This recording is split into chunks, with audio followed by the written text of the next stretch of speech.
तो हमारे यहाँ रमजान में जो एक रात की नमाज होती है तो वो पढ़ने लोग जाते हैं। ज्यादातर लोग are just going out of obligation कि ये फर्ज है, अगर ये छूट गया तो खत्म, माने हम जहन्नम में डाले जाएंगे। नरक का निर्माण क्यों किया जाए अगर डराना नहीं है तो। और वास्तविक धर्म में जब आपसे चूक हो जाती है तो वेदना उठती है। ये वो नहीं है कि हाय हाय पाप हो गया, आप पंडित जी के पास जाओ कि इस पाप का निपटारा कैसे हो। बिल्ली मार दी है तो पंडित जी बोलते हैं ऐसा करो, अब सोने की छोटी सी बिल्ली बनवा करके ना दान कर दो। तो इस बार मैं भी चली गई और उसका एकमात्र वजह था गिल्ट। गिल्ट आ रही है तो इसका मतलब आपके पास प्यार नहीं है।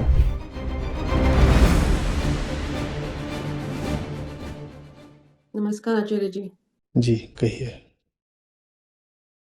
तो सवाल तो ये है कि सत्य के रास्ते पर वो एक खूंटा कौन सा है जो हम हर वक्त जब हम रास्ते से भटक जाएं तो उसे लाके लगा सकते हैं। जैसे अभी अभी रमजान खत्म हुआ, तो हमारे यहाँ रमजान में जो एक रात की नमाज होती है, बड़ी लंबी नमाज होती है तो वो पढ़ने लोग जाते हैं। तो इस बार मैं भी चली गई और उसका एकमात्र वजह था गिल्ट, बेसिकली बिकॉज जो गिल्ट है नमाज छोड़ने का, आपको 100 खून माफ है स्कॉलर्स कहते हैं, पर नमाज छोड़ दिया तो वो माने वो गुनाह आपका माफ नहीं है। आप मार दो, काट दो, रेप कर लो, जो करना है वो उसकी माफी हो जाएगी, पर आपने नमाज छोड़ दी। बट फिर जब जैसे वेदांत और सेल्फ नॉलेज का जो आया तो मैं अपने आप को ऑब्जर्व करने लगी, और यही बात मैं अपने दोस्त से भी कह रही थी कि तुम अगर जा रही हो तो जस्ट ऑब्जर्व योर सेल्फ, अपने आप को दृष्टा की उससे देखो। बट बट सम पीपल, ज्यादातर लोग are just going out of obligation कि ये फर्ज है, अगर ये छूट गया तो खत्म, माने हम जहन्नम में डाले जाएंगे। तो मेरे लिए तो सलाह के बाद फिर मेडिटेशन आया, ध्यान में बैठना, तो उसमें भी मैंने कनेक्शन करने की कोशिश करी। पर उस वक्त मुझे आपका ज्ञान नहीं आया था, तो मेरे लिए अल्लाह अभी भी बाहर था मेरे। तो मैं बाहर से कनेक्शन करने की सोच रही थी कि बाहर से मेरे अंदर कोई दिव्य शक्ति आ रही है, उससे मेरे कनेक्शन कर रही हूँ। तो खैर मैं काफी आगे निकल गई हूँ और अब मुझे समझ में आ गया है कि अल्लाह से कनेक्ट कैसे करना है। बट ये जो लोग कुछ स्ट्रगल कर रहे हैं और उनको ये सवालात कर भी रहे हैं और उनको समझ में नहीं आ रहा कि नमाज और ये कनेक्शन कैसे हम करें और इस गिल्ट से कैसे बाहर आए, ये बड़ा एक ट्रैप जैसा है। तो वो एकमात्र खूंटा क्या हो सकता है इस सत्य के रास्ते पर? देखिए जितनी भी विधियां दी जाती हैं वो जो हम कचरा इकट्ठा कर लेते हैं दिमाग में ना, उसको साफ करने की विधियां हैं। सत्य को पाने की तो कोई विधि आज तक बनी नहीं, और विधि बनाने की कोई जरूरत भी नहीं है क्योंकि वो चीज पाने की है भी नहीं। पानी निकलेंगे तो पानी में मीन प्यासी हो जाएगा।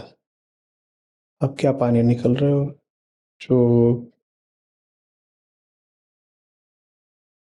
जो आपका ही केंद्र है, आपका ही सार है, आपका ही एसेंस है, उसको पानी क्या निकल रहे हो। ये ऐसी सी बात है कि जैसे पानी गंदा हो गया है, उसमें आप जानते नहीं सब सीओडी बीओडी नापा जाता है और उनसे पता चलता है कि कितना उसमें प्रदूषण है पानी में। बायोलॉजिकल ऑक्सीजन डिमांड और ये सब।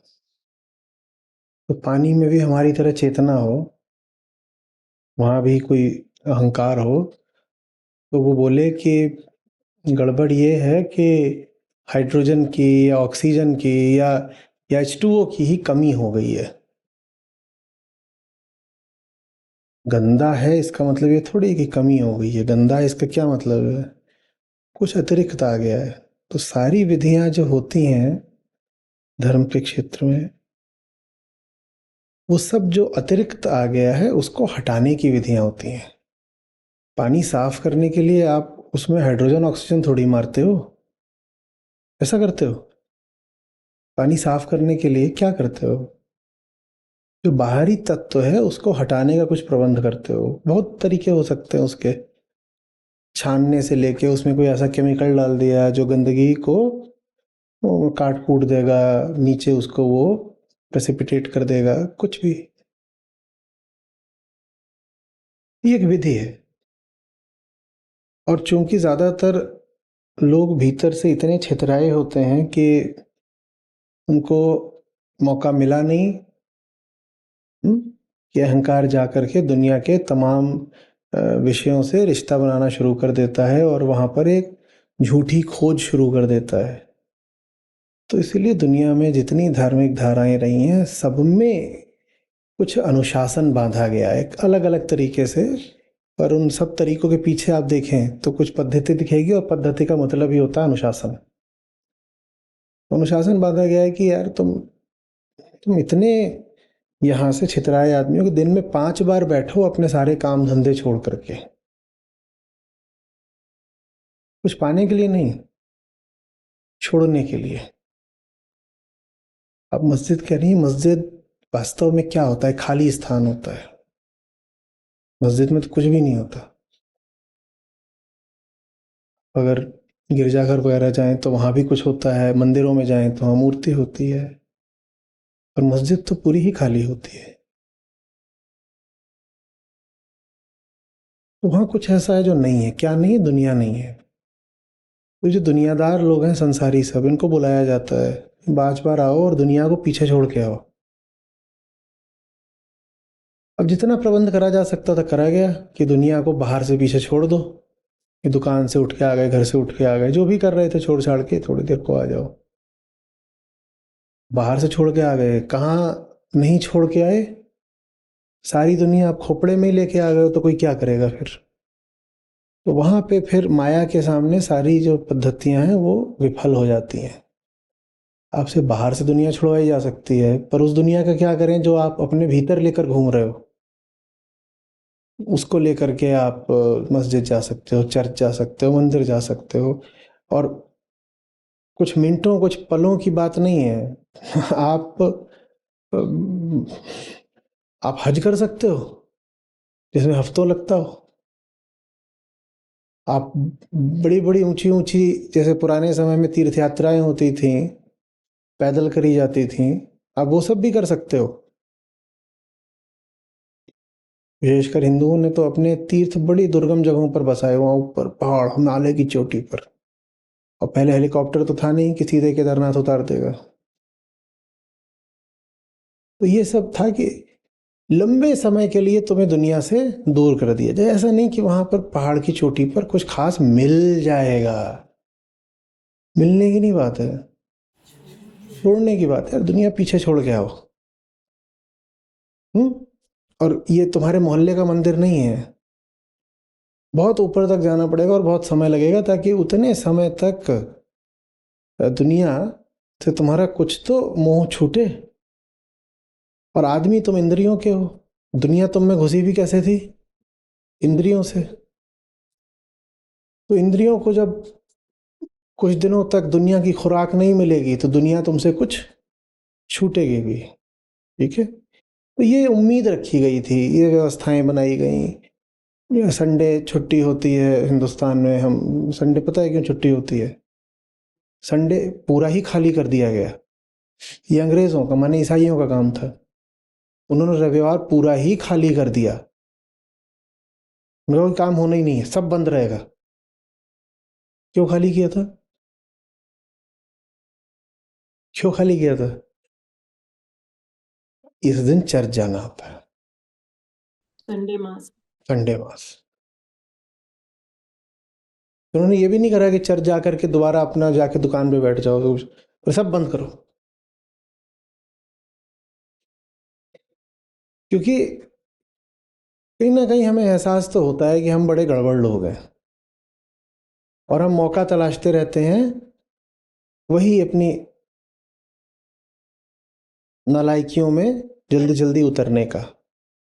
तो उसके लिए किसी ने ये कर दिया कि बहुत दुर्गम जगहों पर तीर्थ बसा दिए।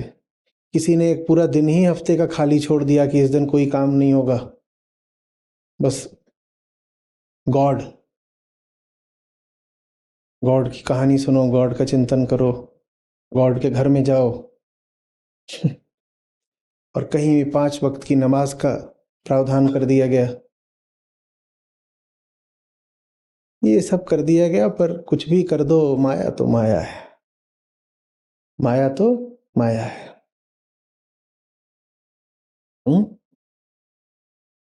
तो एक ज़ेन मास्टर से उनके एक शिष्य ने पूछा कि वहाँ जापान की जो सबसे ऊंची चोटी थी, तो ज़ेन माने ध्यान, ध्यान माने शांति। तो शिष्य पूछता है मास्टर से, गुरु से, कि will I find zen on that peak? Will I find zen on that peak? उसका भी यही था कि मैं जा रहा हूँ, ये दुनिया को छोड़ छाड़ के पहाड़ पे चढ़ जाऊंगा, वहां चोटी पे zen। तो मास्टर ने जवाब दिया, only as much as you carry with yourself।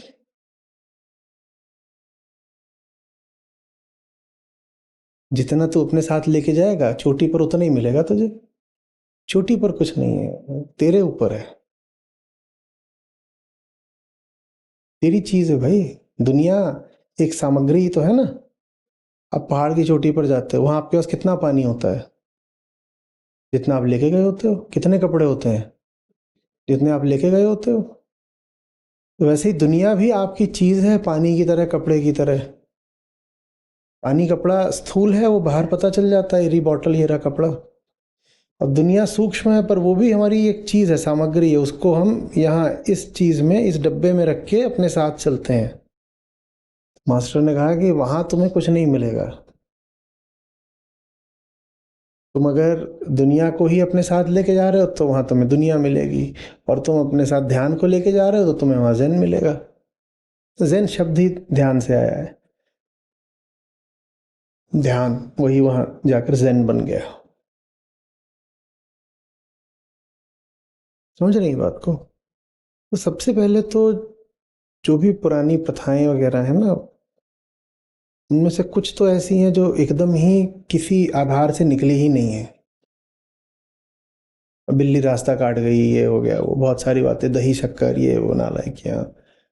समझ रहे हो? फलानी जगह पर जा करके धागा बांध दो, ये करो वो करो, या बहुत तरह के जादू टोना, भूत प्रेत, ये सब बहुत सारे तो ऐसे हैं कि जिनका कहीं किसी तरीके का कोई तार्किक आधार है ही नहीं।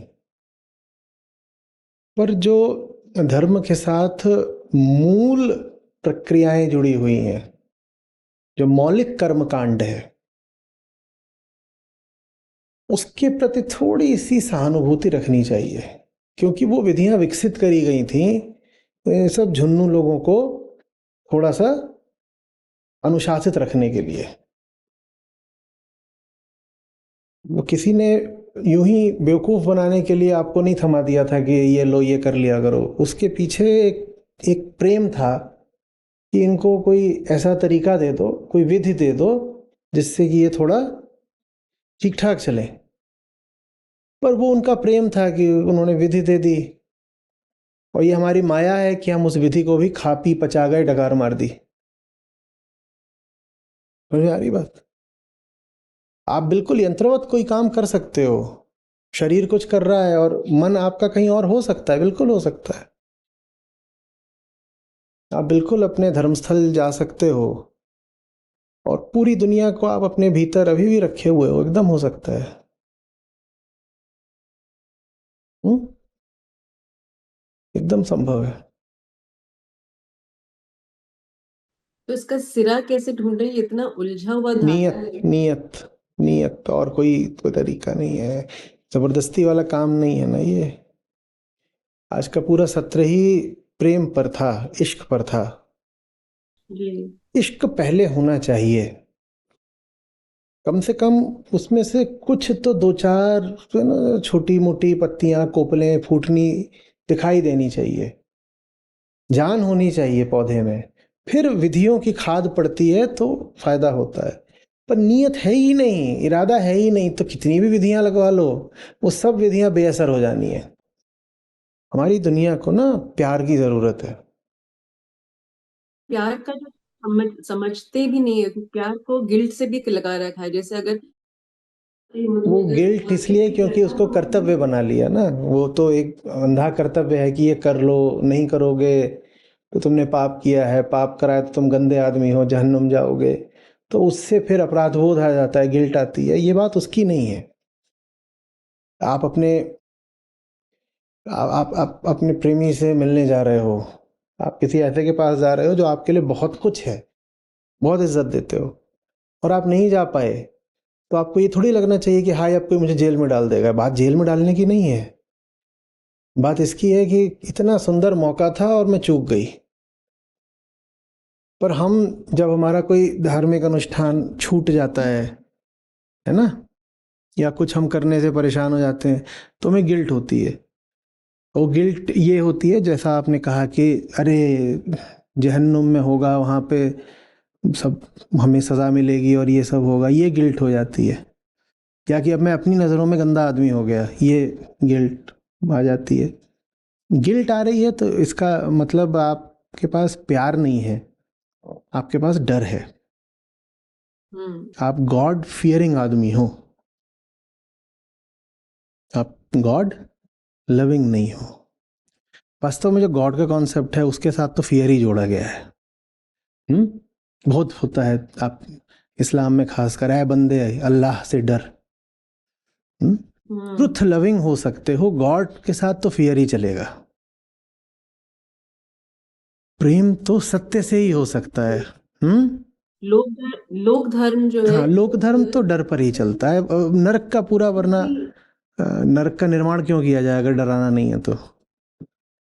बिल्कुल बिल्कुल। इतनी मेहनत करके, इतनी मेहनत करके बताओ कितना पैसा लगाया होगा, कौन सा आर्किटेक्ट होगा, ऐसी जबरदस्त नरक की डिजाइन किस लिए की गई है? डिज्नीलैंड है, डराने के लिए तो की गई है ना। और ये हर जगह है, हेल, दोजख, नर्क, डराने का खेल है। लोक धर्म माने डरा के रखो, लोगों की जान निकल जाती है। कोई मान्यता टूटती है ना, जान निकल जाती है। पूछो क्यों डर रहे हो, बता नहीं पाएगा। वो डर उसके भीतर बहुत गहरा चला गया है, और डर यही है कि मैं मरूंगा, मेरे भीतर से वो निकलेगा हुलुल, और फिर उसको ले जा करके पकाया जाएगा। अब वो सोच रहा है हाय हाय पकाया जाएगा, पर उसका शरीर तो है नहीं, तो पकाएंगे क्या? ये सब प्रश्न पूछना तो गड़बड़ बात है, ये नहीं पूछ सकते। नहीं, वो तो लोक धर्म में तो इसके डिटेल में जा चुके हैं कि पकेगा तो कैसे पकेगा, कितनी फुंसियां निकलेंगी और किसमें से पीप निकलेगा। वो आई मीन वो तो बहुत उसकी पूरी डिटेल है। सत्य के साथ प्रेम का रिश्ता होता है, प्रेम का। ऐसे थोड़ी कि सत्र छूट गया तो गिल्ट हो रही है कि oh shit, value for money नहीं मिली, I had paid for it and yet missed it. ये कोई प्यार की बात है? कोई प्यार की बात? ये ऐसी सी बात है कि आपने एडवांस बुकिंग करके और कुछ पेमेंट करके भी अच्छा सा एक टेबल रिजर्व कराया था किसी से मिलने के लिए, पैसे दिए थे, टेबल रिजर्व कराया था, और आप जा नहीं पाए, तो आपको दुख इस बात का है कि पैसे मारे गए। अरे दुख होना चाहिए, पर किस बात का होना चाहिए? मिल नहीं पाए। पर बहुत ऐसे होते हैं यार, 500 तो एडवांस दिया था, 800 मारा गया। ये लोक धर्म है, समझ रहे हो, जहां गिल्ट आती है। और वास्तविक धर्म में जब आपसे चूक हो जाती है तो वेदना उठती है, विरह वेदना।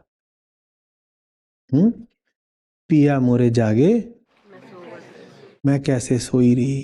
ये उस साधारण गिल्ट से बहुत आगे की बात है कि वो जग रहे थे और मैं सोती रह गई और गाड़ी छूट गई। ये कैसे कर लिया मैंने? अंतर समझ में आ रहा है? लोकधर्म में जब आपसे कोई कर्मकांड, कुछ मान्यता, पूजा पद्धति कुछ छूट जाता है तो आपके भीतर क्या उठता है? डर, अपराध बोध। अपराधी हो तो पीटे जाओगे, इसी बात का डर है। तो गिल्ट और फियर एक साथ चलते हैं। जो अपराधी होता है उसे अपराध बोध होता है, गिल्ट कि अब मुझे पिटाई लगेगी, तो वो एक साथ चलता है। और जो वास्तविक धर्म होता है उसमें प्रेम होता है, उसमें भी बुरा लगता है, पर उस अनुभव की गुणवत्ता बिल्कुल अलग है, बिल्कुल अलग है। वो है कि मैं मैली पिया उजरे मिलन कहाँ से होए। यहाँ ये थोड़ी डर है कि अगले जन्म में मैं चींटी बन जाऊंगी। मैं मैली हूं तो अगले जन्म में चींटी बन जाऊंगी या कॉकरोची बनूंगी या छिपकली बनूंगी। ये थोड़ी है कि तू मैली रहती नहाती नहीं है ना, अब तू अगले जन्म में। नदी किनारे मैं खड़ी ज्यों जल मैला होए, और मैं मैली पिया उजरे मिलन कहाँ से होए। ये वेदना है, ये वेदना है, ये असली प्रेमी की पहचान है।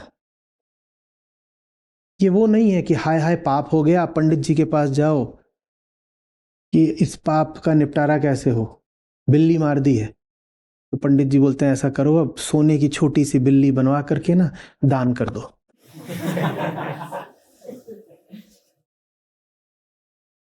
यही होता है, तुम बिल्ली मार के देखो। समझ में आ रही है बात? बुरा लगना चाहिए, इसलिए नहीं कि आगे दंड मिलेगा, इसलिए कि कुछ बहुत सुंदर हो सकता था और जिंदगी छोटी सी है और उस सौंदर्य से वंचित रह गए। ये अलग चीज है। आप कोई तरीका बना लीजिए, कोई पद्धति बना लीजिए, झुन्नू और झुन्नू की माया उसको विकृत ना कर दें, उसको अर्थहीन ना कर दें, उसकी काट ना निकाल लें, ये संभव नहीं है। तो वास्तविक धर्म बोलता है मैं डाल डाल, और लोक धर्म बोलता है मैं पात पात। तुम डाल डाल तो हम पात पात। धर्म फिर इसीलिए उकता करके अंततः विधियां बताना ही छोड़ देता हो। कहता है प्यार है तो हो जाएगा, विधियों की तो तुम काट निकाल लेते हो, तुम्हें क्या विधि बताऊं। मैं आपको विधि बता सकता हूं, आओ यहाँ आकर के बैठो। अब आकर के बैठ गए, और यहाँ बैठ के भी ऊँघ रहे हैं कई, तो अब जबरदस्ती जाएं उसकी खींच खींच के पलकें ऐसे उठाएं।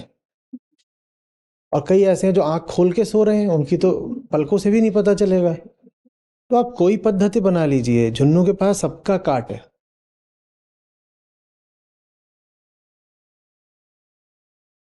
अंततः इसीलिए फिर वास्तविक धर्म कहता है पद्धति से होगा ही नहीं, प्रेम से हो जाएगा। और जहां प्रेम होता है वहां आदमी अपने लिए पद्धति, विधि, प्रणाली, तरकीब, उपाय खुद निर्मित कर लेता है, और रोज रोज नए नए उपाय निर्मित कर लेता है। फिर वो ये नहीं कहता कि परंपरा से जो उपाय या विधि चली आ रही है हम बस उसी पर आश्रित रहेंगे। प्रेम हो जाता है तो सब है, प्रेम नहीं है तो कुछ नहीं है। सब प्रेम की बात है, नियत की बात है। नियत नियत शुरू करते हैं, नमाज से पहले भी जो करते हैं वो नियत होती है, पर उस वक्त नियत जो लेते हैं वो फिर वही मैं 4 रकात नमाज पढ़ने वाली हूँ इसकी नियत करते हैं। पर आपने बहुत अच्छी बात बताई कि नियत करते हैं, देखिए नियत होती है। देखिए जब नियत करते हैं ना तो वो भी विधि में हो गया। जो वास्तविक प्रेम है वो किसी विधि से उठाना थोड़ा मुश्किल काम है। तो फिर इतिहास ने ये देखा है कि उसके लिए तो कोई जिंदा आदमी चाहिए, और उस जिंदा आदमी का श्रम चाहिए, और कभी कभी उस जिंदा आदमी की कुर्बानी चाहिए। नहीं तो हमें ये पूरा भरोसा रहता है कि ये दुनिया तो स्वार्थ का ही खेल है, यहाँ हर आदमी स्वार्थी है, तो मुझे भी हक है बदनीयती करने का।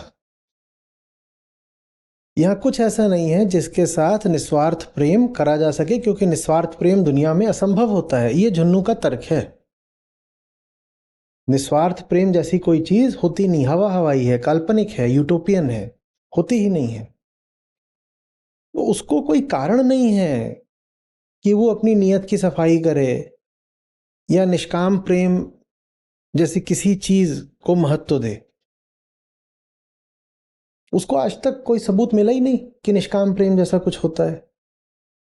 तो अंततः तो यही होता है कि उसकी नीयत तभी बदलती है जब वो अपने सामने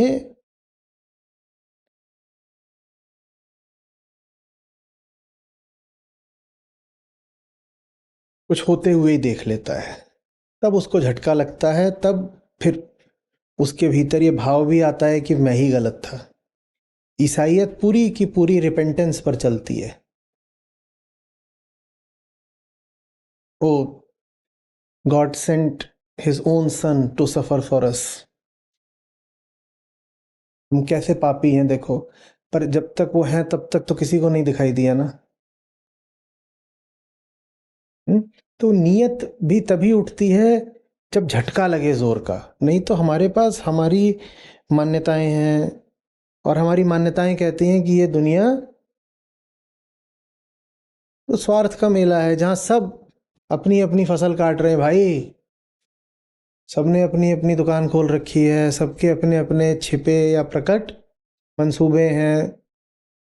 तो जब सब अपनी अपनी दुकान चला रहे हैं तो हम्म मैं भी तो कुछ अपना खुराफात कर सकता हूँ। मुझे ही थोड़ी पड़ी है कि मैं प्रेमी हो जाऊं। वो मानता ही नहीं प्रेम जैसी कोई चीज हो सकती है जब तक उसको बहुत एक रक्त रंजित प्रमाण न दे दिया जाए। सूक्ष्म प्रमाण भी वो मानता नहीं। सूक्ष्म उसको कुछ दिखाई देता ही नहीं, क्या माने।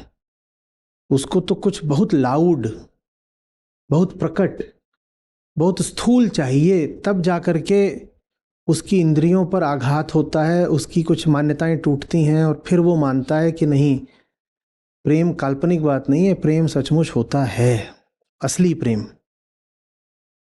पर जब तक आमतौर पर उसको ये पता चलता है, वो स्वीकार करता है, तब तक बस देर हो चुकी होती है। और यही कर सकते हो कि रिपेंट, रिपेंट, रिपेंट।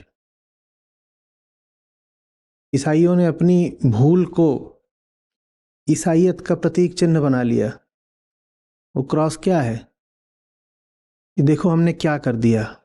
वो रोज अपने आप को याद दिलाते हैं कि ये देखो हमने क्या कर डाला। हम्म ये हमने क्या कर डाला। वो ये नहीं कहते कि मुझे कोई आसमान को याद करना है, मुझे किसी दिव्यता को याद करना है, नहीं। वो याद करते हैं कि देखो हमने क्या कर डाला। एक आदमी है, उसके कीलें ठुकी हुई हैं, उसके खून बह रहा है, और वो ऐसे लटका हुआ तब भी कह रहा है कि इनको कोई सजा ना मिले, ये नासमझ हैं, मेरा जो हो सो हो, पिता इनको माफ करना। तब नीयत बदलती है। अरे बड़ी भारी कीमत है नीयत के बदलाव की। ये कैसी नीयत है जो नर बलि मांगती है। हम तो पशु बलि के भी खिलाफ हैं। और ये कौन सी नीयत है आम आदमी की जो कहती है कि जब तक नर बलि नहीं देख लेंगे तब तक मानेंगे ही नहीं कि वास्तविक प्रेम जैसा कुछ होता है। इसके आसपास का तो नहीं है, पर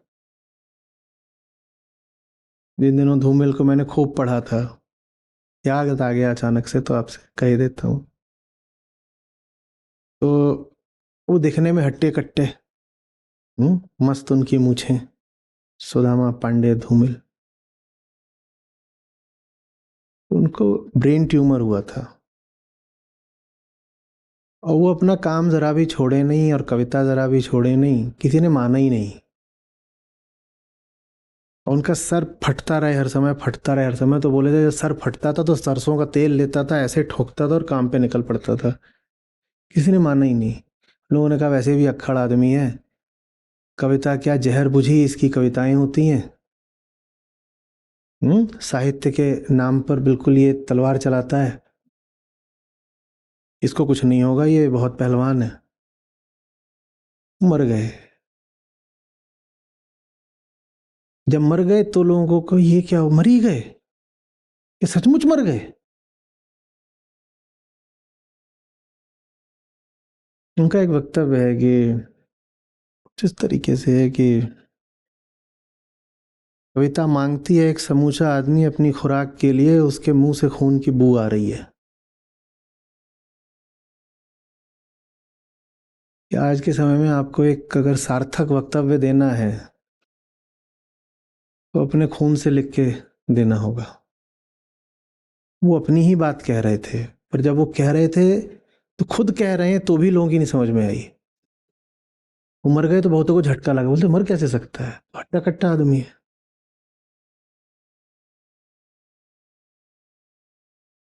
तब नीयत उठती है। उसके बाद उनकी जो अप्रकाशित कविताएं थीं वो सब इकट्ठा करी गईं। बहुत कुछ उनका तो उनके मरने के बाद छपा। जो पहले उनका था भी तो उसको कई बार तो प्रकाशक ही नहीं मिलते थे।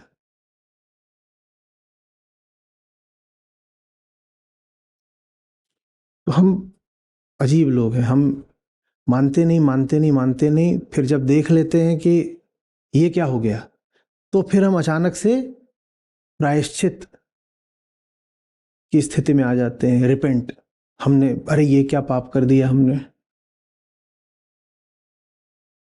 लेकिन वो जो झटके से हम प्रायश्चित की स्थिति में आते हैं ना, वो भी फिर चलता नहीं।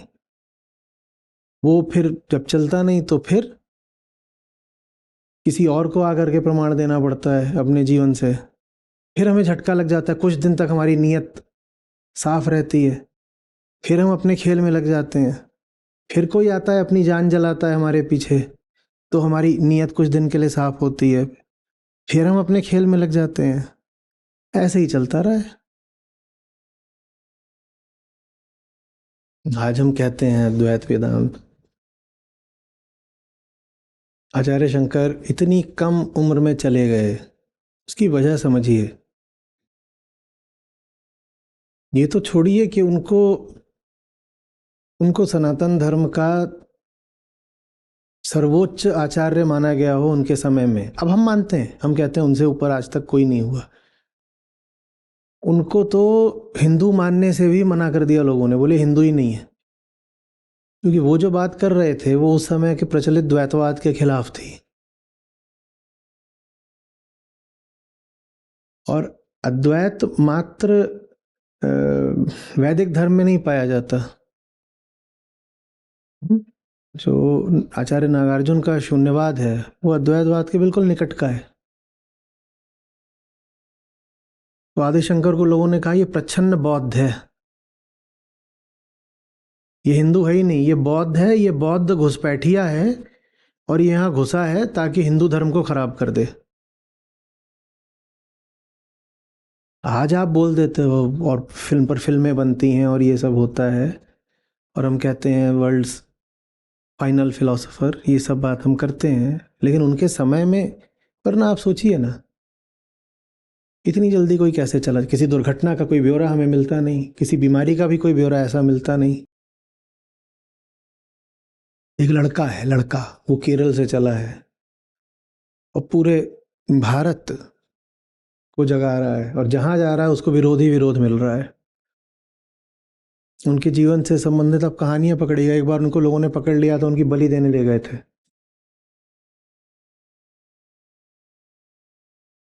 बिल्कुल उनको वहां खड़ा ही कर दिया था कि अब इसकी गर्दन काट देते हैं, बलि दे देते हैं।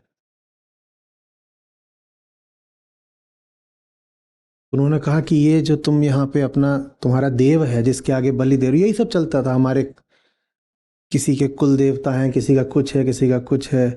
तो उन्होंने पूछा कि ये जो देव है जिसके आगे तुम मेरी बलि दे रहे हो, तो इसके आगे तुम किसकी बलि दे रहे हो? किसकी? भाई वेदांत की बात, मैं कौन हूँ, किसकी बलि दे रहे हो? पढ़िएगा, बड़ी रोचक कहानी है। एक अग्निकुंड था, वहीं बलि दी जाती थी। तो वो जो बलि दे रहा था उसने कहा कि जीव की बलि दे रहे हैं, जीव बलि देते हैं और तुम बड़े अच्छे जीव हो, बोले तुम्हारी दे रहे हैं। बोले जीव कहाँ है, मुझ में दिखाओ जीव कहाँ है। तो ऐसे ही उन्होंने दो चार उससे बातें करी, उन्होंने सिद्ध कर दिया कि जीव वगैरह तो कुछ होता ही नहीं भीतर। मैं तो हाड़ मास का पिंड हूँ और मेरे भीतर बहुत सारा अपशिष्ट भरा हुआ है, मलमूत्र वगैरह। बोले देखो तुमने अपने इस देव के आगे मुझ जैसी गंदी चीज को लाके खड़ा कर दिया है, ये तो तुमने पाप कर दिया। और जब बोला पाप कर दिया तो वो जो बलि दे रहा था वो खुद ही उस अग्निकुंड में कूद गया और मर गया। बोला हाय ये मैंने क्या गलती कर दी। और बाकी दो चार थे वो आचार्य शंकर के शिष्य बन गए। वो जमाना फिर भी ठीक था, उस समय किसी को अगर प्रमाणित कर दो कि तू गलत कर रहा है तो शिष्य बन जाता था। अब तो आप प्रमाणित भी करते रहो, कोई मानने वाला नहीं।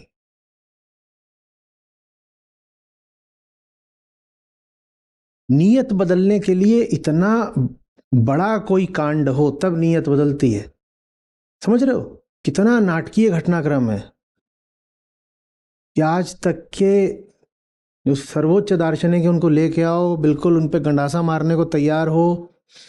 कभी उन्होंने कहा मुझे कुछ बात करनी है और बात करने में उन्होंने कुछ बोल दिया, इससे जो वध करने जा रहा था वो आग में कूद गया। तब जा कर के वो जो बाकी वहाँ थे उनकी कुछ नीयत बदली, वो बोले महाराज हमें भी कुछ ज्ञान दीजिए। अब इतना कौन करे रोज रोज, और इतना रोज रोज करा नहीं जा सकता। इसके लिए बहुत ऊर्जा चाहिए, बहुत प्रेम चाहिए, ज्ञान चाहिए। इतना रोज रोज हो नहीं सकता। तो हमारी नीयत उल्टी पुल्टी रहती है, नीयत सुधारने वाला कोई रहता ही नहीं है। कौन हमारे ऊपर इतनी ताकत इतनी ऊर्जा लगाए कि हमें प्रमाणित करके दिखाए कि हम जो सोच रहे हैं वो बिल्कुल गलत है। इतना प्रेम विरल होता है। नमस्कार आचार्य जी। जी। तो मेरा सवाल आज का ये था कि शांति, पीस, सलाम, ये शब्दों का धर्मों में बहुत इस्तेमाल होता है। तो मुझे ये समझना था कि इनका आत्मा से क्या कोई है, तो इनका इनका आत्मा से कुछ लिंक है। बट हम लोग जैसे, क्योंकि मैं मुसलमान बैकग्राउंड से हूँ, तो हमारे यहाँ तो अस्सलाम वालेकुम ये तो माने एक रोजमर्रा की चीज है। इतना इतना इस शब्द को इस्तेमाल करते हैं, सलाम पीस, सलाम पीस। पर जब आप आज आज आपने जब बताया कि हमें तीन बातों से जगत में हमें तलाशते हैं, तलाश करते हैं, वो ये है आत्मा में जो आनंद भीतर, और अंतर आराम और प्रकाश। तो मैं तो पीस को यही समझती थी, और आत्मा से जोड़कर क्या यही पीस के मायने होंगे? अब वो जो फर्स्ट प्रिंसिपल्स थे उन पे वापस चलते हैं। तो आत्मा तो कुछ होती ही नहीं, पर ये जो अहंकार है इसका नाम है बेचैनी। और अहंकार हमेशा संसार के साथ चलता है। तो पीस क्या चीज है? पीस जैसे आत्मा है ना, कि नाम दे दिया तो आत्मा नहीं रही, तो नाम दिया ही नहीं जा सकता। पीस भी वैसी ही चीज है। उसको अगर आपने कह दिया आई एम पीसफुल, तो इसका मतलब आप पीसफुल हो नहीं। कहना छोड़ दीजिए, अगर आपको पता भी लग गया, अगर आपको ये कॉन्शियसनेस हो गई कि मैं शांत हूं, तो इसका मतलब आप अशांत हो। हुँ? किसी ने पूछा था, मैंने एक बार मैंने कहा था if you are peaceful you still are. If you are peaceful you still are, and if you still are how can you be peaceful? क्योंकि हमारा होना ही लैक ऑफ पीस है ना। इसी तरीके से if you are silent, if you say you are silent you still are, and if you still are your very areness, the very isness of your being is noise. How can there be silence? तो आत्मा को हटाइए, लेकिन जो अहंकार है इसका होना ही अशांति है, इसका होना ही बेचैनी है। तो आत्मा तो सिर्फ एक सिंबल है, एक प्रतीक है। कि अहंकार जो अपने आप को कायम रखे हुए था अपनी नासमझी में, इग्नोरेंस में, खुद को न जानने में, वो उसने फैसला करा कि ये इग्नोरेंस हटाई जा सकती है, मैं इसको हटाऊंगा। तो चैन क्या है? उल्टी दिशा से चलना पड़ेगा, नीति नीति की दिशा। अहंकार की बेचैनी का न होना ही चैन है। इसके अलावा चैन की कोई सकारात्मक, कोई एफर्मेटिव परिभाषा नहीं हो सकती। माने डिसोल्यूशन ऑफ द ईगो वही पीस है, उसके अलावा पीस कुछ नहीं हो सकती। बस तो इसका जो इतना ज्यादा इस्तेमाल जो हम लोग करते हैं धर्मों में, शांति शांति, पीस पीस। वो it becomes a thing of the mind. फिर हमारा जो जो हमारी पीस है ना, एक पीस होती है, ये है हमारी साधारण डुअलिस्टिक कॉन्शियसनेस। एक पीस होती है कि इसके एंड पे यहाँ जो ईगो बैठी है और हम्म। उसने ये मान्यता बना ली है कि इस पर्टिकुलर ऑब्जेक्ट से जुड़ने के मुझे पूर्णता मिल जाएगी। एक पीस तो ये होती है, डुअलिस्टिक पीस है, ये नकली पीस है। ये भी बीच बीच में मिलती है ना, रसगुल्ला खा लिया कह रहे हैं बड़ी बड़ी शांति, बड़ी शांति। कुछ भी उल्टा पुल्टा काम करे कहते हैं हाँ शांति है। ये डुअल, ये भी एक तरह की नकली शांति होती है। टेम्पोरल पीस माने जो थोड़ी देर चलेगी फिर नहीं, खत्म हो जाएगी, ये होती है। एक ये होती है जिसमें इसको इसका कुछ मिल गया, जो मांगा हुआ कामना का विषय था वो मिल गया, ये होता है। और दूसरी पीस ये होती है कि सारी दिक्कत तो ये थी ना कि इसको चैन नहीं था, तो ये गायब हो गया। ये दूसरी पीस है, ये रियल पीस है, ये नॉन डुअल, ये अद्वैत पीस है। हम्म एक तरह से यही तौहीद है। इसका हट जाना, इसका हट जाना, इसको कुछ मिल जाने पर जो पीस होती है वो नकली है। वो थोड़ी देर आपको झांसा देगी कि शांति मिल गई, शांति मिल गई, फिर ढाक के 3 बात पता चलेगा वही अगले दिन उठे सर खुजा रहे हैं, यार अभी तो कुछ मजा नहीं आया। Real peace is the dissolution of the one who was seeking peace. He is no more clamouring for peace. यही पीस है। The whole. It's an absence which you can call as wholeness. It's an absence of the one who was crying and begging for peace. हम्म। देखिए, एक ये होता है कि वो चिल्ला रहा था पीस दो, आपने लाके कुछ दे दिया तो उसका चिल्लाना बंद हो गया। और एक ये था कि वो चिल्ला रहा था, उसको भगा दिया, तो अब कोई नहीं चिल्ला रहा। दोनों ही स्थितियों में चिल्लाहट की आवाज़ बंद हो जाएगी।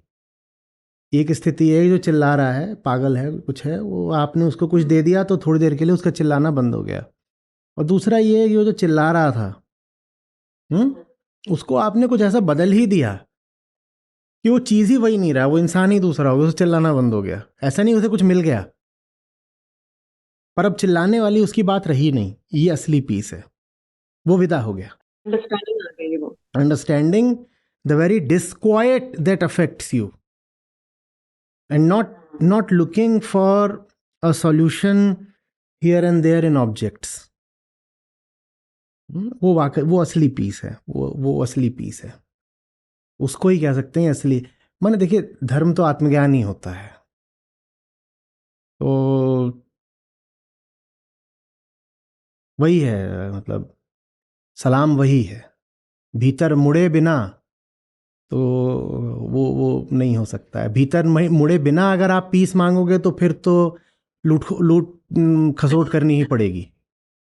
और वो हर आदमी की का हश्र होता है जो जो भीतर नहीं देखता पर पीस मांगता है। दुनिया के सबसे बड़े बड़े फसाद पीस की खातिर ही तो करे गए हैं। अभी भी कोई देश अगर लड़ाई शुरू करता है तो क्या बोलता है? ये युद्ध शांति की खातिर लड़ा जा रहा है, let's fight so that there can be peace. Sir, it never comes that way. बिल्कुल।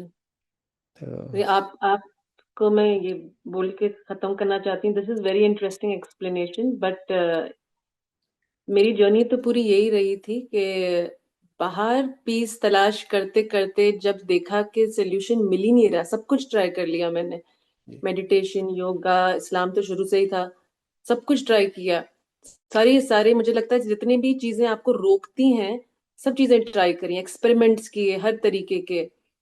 और फिर जब आपको सुनना शुरू किया ना, ये कोविड के जमाने में की बात है और मैं आपसे बता रही हूँ आज, तो मैं बहुत रोती थी, अपने आप एक रोना आता था। मैं गराज में जाके रात को, ये मैं पहली बार बता रही हूँ, मैं गराज में जाके रात को गाड़ी में बैठ के ठंड में, कनाडा की, मैं चीखती थी कि ये क्या है जो अंदर से मुझे दहाड़ रहा है और कह रहा है कि बस अब ये नहीं होना है। अब ये जो तुम बाहर जो तलाश कर रही हो, लोगों में तलाश कर रही हो, पार्टनर में तलाश कर रही हो, बच्चों में तलाश कर रही हो, ये अब खत्म होना है। तो फिर बाहर से जो वैलिडेशन जो खास तौर पे मिलके जो आपको एक थोड़ा सा एक आराम, जो आपने बिल्कुल सही बात कही, जो टेम्पररी आपको आराम मिलता है, वो जैसे कहीं उड़ने लगा धीरे धीरे, बट वो इवेपरेट होने लगा। और अब तो ऐसा हो गया है कि मैं इतनी ऑब्जर्वेंट बनने लगी हूँ अपने आप के, कि अगर कोई चीज ने मुझे ट्रिगर भी कर दिया ना स्लाइटली, तो मैं देखती हूँ और अपने आप से बात करती हूँ, अच्छा इसने तुम्हें ट्रिगर कर दिया, कितना टाइम निकालोगी अब तुम इसके ऊपर। और वो अपने आप डिसोलेट हो जाता है, like it doesn't even take me one day, like thank God it doesn't even take me a day, और maximum it might take me, बहुत ही करीबी इंसान होगा तो मे बी सेकेंड डे तक मेरे को थोड़ा सा सोचूंगी, और उसके बाद अपने आप वो चीज ना बिल्कुल शून्य हो जाती है। तो ये experience, Acharya ji, like really you are something else, माशाल्लाह, like I really pray for you. मेरे दिल से बिल्कुल एक आह जो होती है ना वो निकलती है, जो शायद ही किसी के लिए निकली होगी। मैंने सिर्फ पढ़ा है प्रॉफिट्स के बारे में और बहुत ज्यादा उसको आइडियलाइज किया है, बट रियली शायद प्रॉफिट्स ऐसे ही होंगे। So thank you so much, आपका बहुत बहुत शुक्रिया, और आपको उसकी जजा मिलती रहे और आपके सारे शिष्यों को उसकी जजा मिलती रहे। This is my prayer for you. Thank you.